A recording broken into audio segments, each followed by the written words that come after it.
कोई व्यक्ति दूसरे का अपमान क्यों करता है? क्या आपने कभी विचार किया है? वैसे तो हम भी बिना कारण बहुतों का अपमान करते हैं।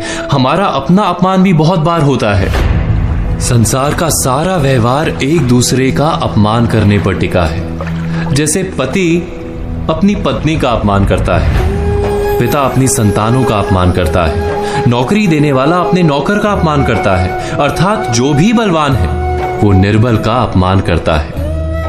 यदि हम शक्तिमान हैं तो अपमान के बदले में लड़ाई करते हैं, और यदि लड़ने की शक्ति नहीं होती तो हम अपमान सह लेते हैं, स्वयं को निर्बल और असहाय मान लेते हैं।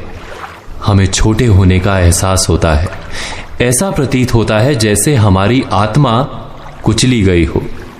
किंतु कोई किसी का अपमान क्यों करता है? जब अपमान होता है तो मनुष्य को अपनी निर्बलता का एहसास होता है, और निर्बलता का बोध मनुष्य को कुचल देता है। वो अधिक से अधिक निर्बल बन जाता है, अत्याचार सहने की आदत सी पड़ जाती है, आत्मविश्वास का नाश हो जाता है। और जब आत्मविश्वास नहीं होता तो मनुष्य शराब और जुए जैसे व्यसनों में सुख ढूंढता है, मन से रोगी बन जाता है। आखिर किसी भी मनुष्य की ऐसी दुर्गति कोई क्यों करता है? अपमान करने वाला वास्तव में क्या सिद्ध करना चाहता है?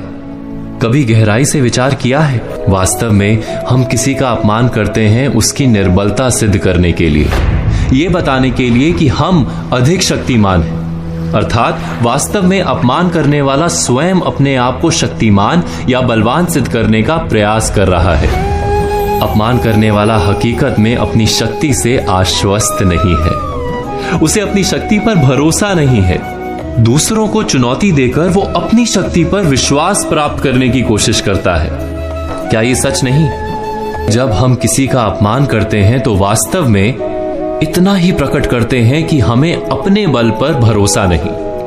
हमें ये संसार एक अविरत संघर्ष प्रतीत होता है, कभी ना रुकने वाली एक जंग सी दिखाई देती है। हम अपने निकट आने वाले सभी को प्रतिद्वंदी मानते हैं, फिर वो पति या पत्नी ही क्यों ना हो। हमें निरंतर लगता है कि हमें अपनी शक्ति सिद्ध करनी होगी, अन्यथा हमारा शोषण होगा, हम किसी के गुलाम बन जाएंगे। किंतु क्या हमने कभी विचार किया है कि दूसरों को प्रतिद्वंदी अर्थात दुश्मन मानने के बदले कलीग मान लें, हमारी सहायता करने वाले सहयोगी मान लें, अर्थात दूसरे व्यक्ति को प्रेम करें तो उसका अपमान करना आवश्यक ही नहीं होगा। किंतु प्रेम करने के लिए आत्मविश्वास आवश्यक है। जिसे अपनी शक्ति पर विश्वास नहीं, वो प्रेम कर ही नहीं सकता। अर्थात जिसका हृदय आत्मविश्वास से भरा होता है, ना वो अपमान करता है, ना अपमान को स्वीकार करता है। क्या ये सत्य नहीं? इस तथ्य पर विचार अवश्य कीजिएगा।